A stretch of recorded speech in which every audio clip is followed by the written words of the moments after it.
Bible कहती नूह एक विश्राम रेस्ट में था। नूह का मतलब है रेस्ट, नूह का मतलब है विश्राम, नूह का नाम का मतलब रेस्ट था। लेकिन जब तक नूह असली रेस्ट में नहीं आया, परमेश्वर ने उससे भी बात नहीं की।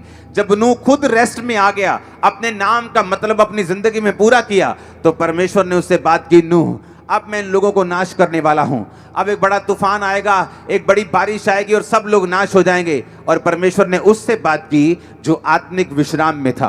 आपका आत्मिक विश्राम खत्म हो सकता है ज्यादा टीवी देखने से, ज्यादा फेसबुक देखने से, ज्यादा दुनियावी बातों में खोने से, प्रार्थना ना करने से, बाइबल ना पढ़ने से।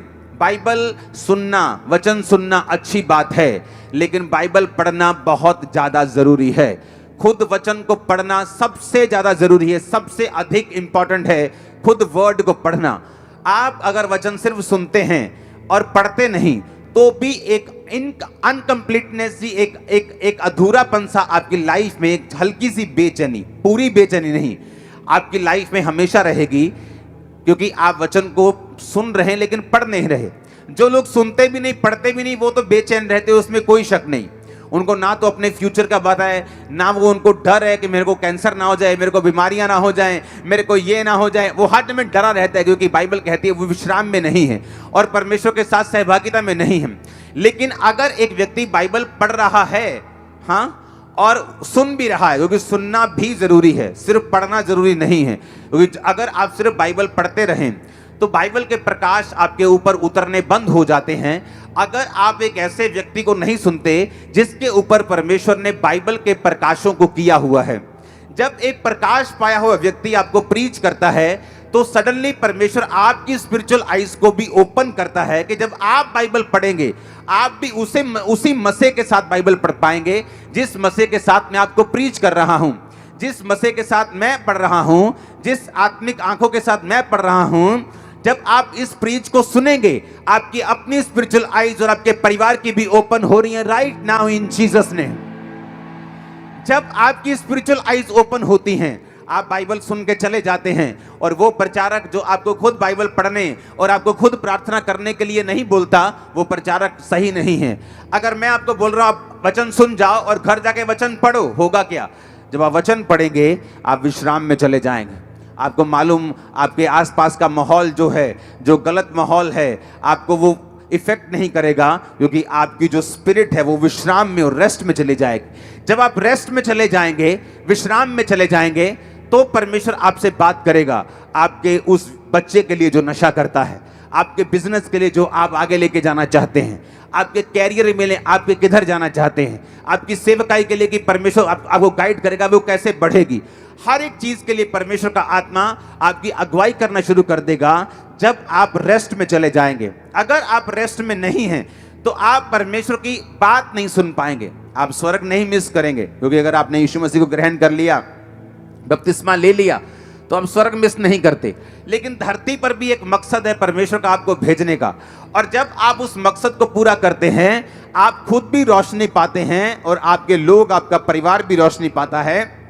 इसलिए परमेश्वर ने कहा तू बच, तेरा घराना बचाया जाएगा। क्योंकि जब तू कनेक्शन कर लेगा और तू जग जाएगा, तू ऑन हो जाएगा, तेरे लोग भी रोशनी पाएंगे, तेरा परिवार भी रोशनी पाएगा, तेरे बच्चे भी रोशनी पाएंगे, तेरा भाई भी रोशनी पाएगा, क्योंकि तू मेरे साथ कनेक्टेड हो चुका है। आमीन। अब अगर आपका कलीसिया में जन्म हुआ है और आप परमेश्वर, बाइबल कहती है जिस तरह से आप परमेश्वर के भवन में लगाए जाएंगे, रोपे जाएंगे और बढ़ाए जाएंगे। हर एक विश्वासी अकेला नहीं लगाया जा सकता। अगर आप सोच रहे हैं कि आप विश्वासी हैं, आप क्रिश्चियन, आप घर बैठ के प्रार्थना कर लेंगे, बाइबल पढ़ लेंगे, आप बिल्कुल रॉन्ग है 100%। बाइबल कहती, पौलुस ने कहा तुम कलीसियाओं की रीति के अनुसार इकट्ठे होना ना छोड़ो। पहले शनिवार को इकट्ठे होते सब्त के दिन, अब संडे को इकट्ठे होते हैं ग्रेस के दिन। परमेश्वर ने उस ग्रेस को, उस सब्त को, उस जो व्यवस्था थी उसको ग्रेस में बदल के हमें संडे के दिन इकट्ठा होने के लिए बोला। और बाइबल कहती है वो रोज इकट्ठा होते थे, हम तो हफ्ते में 2 दिन इकट्ठा होते हैं और रात को हम रोज प्रेयर माउंटेन पे इकट्ठा होते हैं। लेकिन बाइबल कहती है कि किस काम के लिए परमेश्वर ने आपको भवन में लगाया है। अब हम पढ़ेंगे, जब हम प्रेरितों के काम उसकी 12 उसकी 1 से 8 आयत पढ़ते हैं, तो वहां पे लिखा, उस समय हेरोदेस राजा ने कलीसिया के कई व्यक्तियों को सताने के लिए उन पर हाथ डाले। उन्होंने यूहन्ना के भाई याकूब को तलवार से मरवा दिया। जब उन्होंने देखा कि यहूदी लोग इससे आनंदित होते हैं तो उन्होंने पतरस को भी पकड़ लिया, और वे दिन अख़मीरी रोटी के दिन थे। उसने उसे पकड़कर बंदीगृह में डाला और 4-4 सिपाहियों के 4 पहरों में रखा, और इस विचार से कि फसह के बाद उसे लोगों के सामने लाएं। बंदीगृह में पतरस बंद था, परंतु कलीसिया उसके लिए लौ लगाकर परमेश्वर से प्रार्थना कर रही थी। अब बाइबल कहती है जब परमेश्वर के एक दास को मार दिया गया तो कलीसिया को गलती समझ आई कि हमें दासों के लिए भी प्रार्थना करनी है। सिर्फ परमेश्वर के दासों को हमारे लिए प्रार्थना नहीं करनी, हमें भी उनके लिए प्रेयर करनी है। और बाइबल कहती है वो लौ लगाकर प्रार्थना करने लगे। जब वो लौ लगाकर प्रार्थना करने लगे तो परमेश्वर ने अपने स्वर्गदूत को भेजा, और स्वर्गदूत आया तो 7 आयत में लिखा उस कोठरी में ज्योति चमकी, उसने पतरस की पसली पर हाथ मारकर उसे जगाया और कहा उठ जल्दी कर, और उसके हाथों से जंजीरें खुलकर गिर पड़ी। स्वर्गदूत ने उससे कहा कमर बांध, जूते पहन, और उसने वैसा ही किया। फिर उससे कहा अपना वस्त्र पहनकर मेरे पीछे हो ले। और पतरस को अभी भी लग रहा था कि वो दर्शन देख रहा है, लेकिन वो असली में हो रहा था, क्योंकि कलीसिया लौ लगाकर परमेश्वर से प्रार्थना कर रही थी। अगर वो कलीसिया ऐसी होती, देखती अच्छा अब पतरस नहीं आया, अच्छा आज हीलिंग मीटिंग नहीं हो रही, अच्छा मैं जा रही हूं अपनी जॉब पर, मैं अपने बिजनेस, मेरी बुआ की लड़की की शादी है, अच्छा आज हीलिंग मीटिंग नहीं हो रही, अच्छा मैं आज नहीं आ रहा हूं, अच्छा आज डिलीवरेंस मीटिंग नहीं है, अच्छा आज नहीं चलता हूं। वो अभी क्रिश्चियन नहीं है, वो जस्ट बाबाओं की तरह एंट्री कर रहे हैं चर्च में। जब बाबा जी हैं, बाबा जी से हीलिंग लेने आ गए, बाबा जी नहीं है तो खत्म। लेकिन बाइबल कहती है वो कलीसिया जब परमेश्वर का दास उनके बीच में नहीं था तो लौ लगाकर परमेश्वर से प्रार्थना कर रही थी। ये कलीसिया का काम था।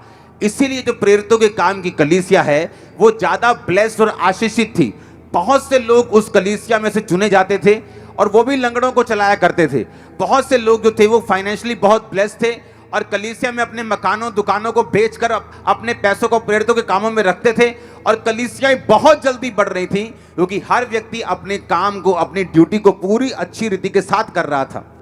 और बाइबल कहती है वो कलीसिया दरिद्र नहीं थी, उसके पास पैसे की कमी नहीं थी। इमेजिन करो अगर मेरे पास एक मकान है और जब मैं कलीसिया में आया मैंने अपना मकान बेच दिया तो मैं तो फिर गरीब हो गया। तो ऐसे सब मकान बेचते जाएंगे तो सब गरीब होते जाएंगे। लेकिन बाइबल कहती है वो कलीसिया गरीब और दरिद्र नहीं थी। क्यों? क्योंकि जब उन्होंने एक मकान बोया, परमेश्वर ने 2 के रास्तों को, 4 के रास्तों को खोला होगा। और इस तरह से उनको समझ आता गया कि हम जितना बो रहे हैं उतना काट रहे हैं। वो ज्यादा बोते गए, प्रेयर करते गए, मिशनरी कामों के लिए प्रेयर करते गए, अपने दासों के लिए, परमेश्वर के अगुओं के लिए वो प्रेयर करते गए। उनकी प्रार्थना को परमेश्वर सुनता था। उनकी वजह से, दासों की वजह से वो बचाए गए, वो चंगे हुए, उन्होंने मिरेकल्स पाए, ब्लेसिंग ली, साल्वेशन पाई। जब दासों को जरूरत पड़ी उन्होंने प्रार्थना की, परमेश्वर अपने दूतों को भेज, अपनी सुरक्षा को भेज, दासों को छुड़ा। इस तरह से जब हम एक दूसरे के पूरक बनेंगे, जब हम एक दूसरे, जहां मैं कमजोर हूं आप मजबूत, जहां आप मजबूत हैं मैं कमजोर, जहां मैं मजबूत हूं आप कमजोर हैं, हम एक दूसरे के पूरक हैं, एक दूसरे को कंप्लीट करने वाले हैं। जब मैं अपनी जिम्मेवारियां सही से निभा रहा हूं तो मैं ब्लेस्ड हूं। अगर कलीसिया अपनी जिम्मेवारी सही से निभाएगी तो वो ब्लेस होगी। Hallelujah, hallelujah.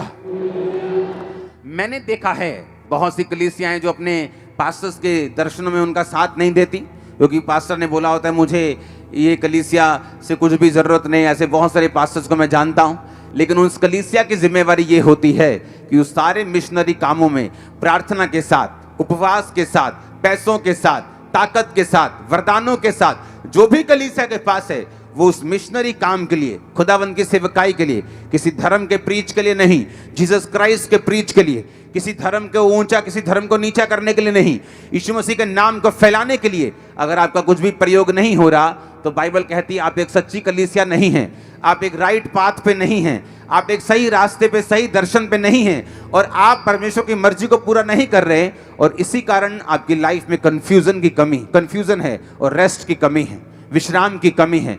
ब्लेसिंग के लिए जोर लगाना पड़ता है, लाइफ अगले लेवल तक नहीं पहुंचती। बहुत से लोग सोचते हैं कि अगले लेवल पे जाने के लिए हमें परमेश्वर की ओर देखना होगा। हाँ, वो तो देखना ही होगा, लेकिन हर टाइम ऐसा नहीं है बाइबल के मुताबिक। बहुत से लोग प्रार्थना करते हैं परमेश्वर मैं सेम सैलरी पे हूं, मैं सेम अनॉइंटिंग पे हूं, मैं सेम मसे में हूं, मैं सेम वरदान में हूं, मैं सेम इसी बरकत पे हूं, क्योंकि अगले लेवल के लिए अगर किसान बोले कि मैं उसी 1 एकड़ को काट रहा हूं, क्योंकि वो फसल ही, वो बीज ही 1 बोरी को बो रहा है और हर साल 1 बोरी बोता है, हर साल 1 एकड़ काटता है, तो वो सोच रहा है कि मेरी फसल क्यों नहीं बढ़ रही। अगर उसे फसल बढ़ानी है, उसे सेक्रीफाइस करना पड़ेगा। जब फसल उगेगी उसे अपनी फसल में से बीज ज्यादा निकालना पड़ेगा और अगली बार उसकी फसल बड़ी होगी। कलीसिया को यह मालूम होना चाहिए, आपका फाइनेंस का लेवल, आपकी स्पिरिट का लेवल, आपकी अनॉइंटिंग का लेवल, गिफ्ट्स का लेवल, जो कदम आप बढ़ाते हैं उनसे बढ़ता है। अगर आप कदम नहीं बढ़ाएंगे वो नहीं बढ़ेगा, आप कदम आगे नहीं करेंगे वो नहीं बढ़ेगा। अगर आप फैसला लेने में देरी करेंगे आपकी बरकत भी देर से आएगी। आगे बढ़ने की ताकत खुदा ने आपको आपके हाथों में दी है। अगर आप आगे बढ़ना चाहते हैं वो आपके हाथों में है, अनॉइंटिंग में बढ़ना चाहते हैं वो आपके हाथों में है। हालेलुया। वो परमेश्वर के हाथों में नहीं, वो आपके ज्यादातर आपके हाथों में है, क्योंकि परमेश्वर ने जब आपको बुलाया, आपको बचाया, आपको सेव किया, आपको लहू से धोया, पापों को माफ किया, चंगा किया, अब उसने बाइबल को, आपके वचन को आपके हाथों में दिया है। आप जब इस स्ट्रक्चर को पूरा करेंगे, इसके अनुसार अपनी लाइफ को बिताएंगे, आप अपनी लाइफ में ब्लेस होते जाएंगे। हालेलुया। अपने पड़ोसी को बोलो वचन को याद कर। अपने पड़ोसी को बोलो वचन को याद करके ही याद बांध। घर जाकर वचन को पढ़ना आपको रेस्ट में लेके आएगा, आराम में। जब आराम आएगा खुदावंद बात करेगा, जब वो बात करेगा वो छुटकारा देगा। जब छुटकारा देगा आपके टेस्टिमनी बढ़ेंगी, बहुत से लोग छुड़ाए जाएंगे। जिन लोगों को परमेश्वर इस्तेमाल करता है उन लोगों की एक निशानी है, वो अंदर से विश्राम में हैं, बाहर से काम में हैं। कुछ लोग बाहर से बहुत विश्राम में दिखते हैं, हम्बल दिखेंगे इस तरह से, ऐसे शो होगा कि पता नहीं स्वर्गदूत ही आ गया आपके बीच में।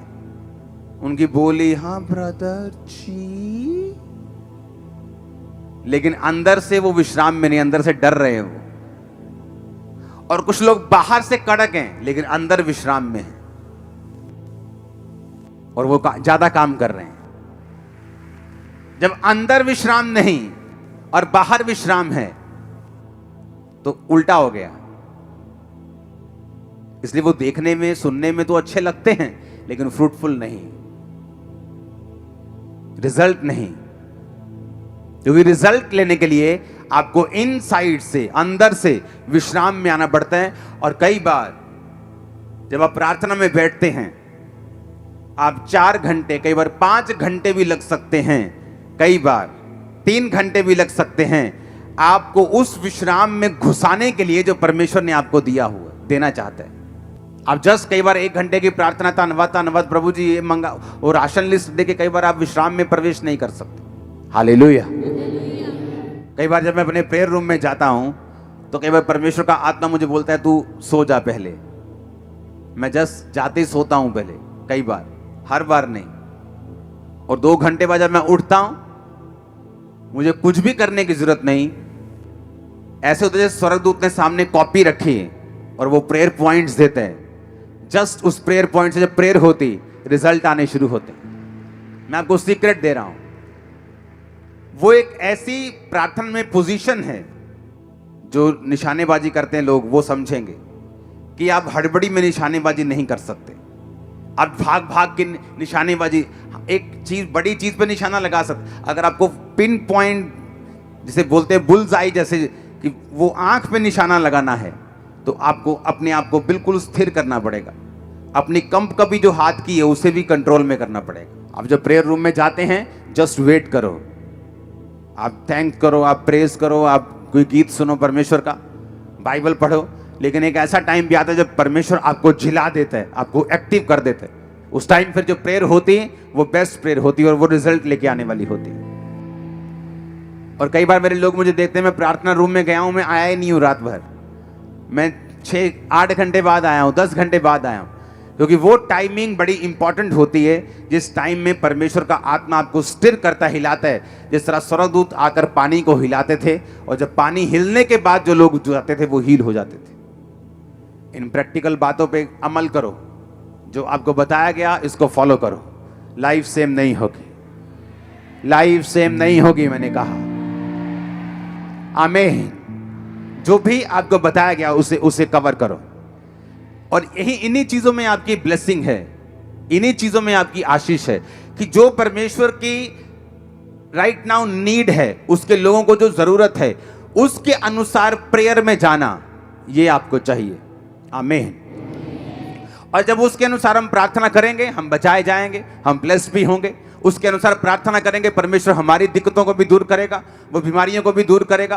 क्योंकि एक्चुअल में परमेश्वर ने जो कुछ भी आपको देना है वो अपनी मर्जी से देना है और अपनी ग्लोरी के लिए देना है और अपनी महिमा के लिए देना है, उसके नाम को ऊंचा करने के लिए देना है। God bless you all. वो आपको सेम ना रहने दे। आमीन। ऊंचा ये बरकत आपकी है। सबको जय मसीह की। मैं जतिन बब्बर और आप देख रहे हैं मसीह परिवार चैनल। जैसे कि आप सब जानते हैं कि मैं इस चैनल पे प्रभु के अलग अलग दासों की वीडियोस डालता हूं, तो अगर आपको हमारा चैनल अच्छा लगता है तो आप इस चैनल को ज़्यादा से ज़्यादा सब्सक्राइब जरूर करें, ताकि आप प्रभु के वचन को सुन सके। वीडियोस को ज़्यादा से ज़्यादा शेयर करें ताकि जिन लोगों तक वचन नहीं पहुंचा उन तक भी वचन पहुंच सके। सबको जय मसीह की। एक बार मैं आपसे दोबारा कहूँगा कि इस चैनल को सब्सक्राइब जरूर करें और वीडियोस को ज़्यादा से ज़्यादा शेयर करें। जय मसीह की।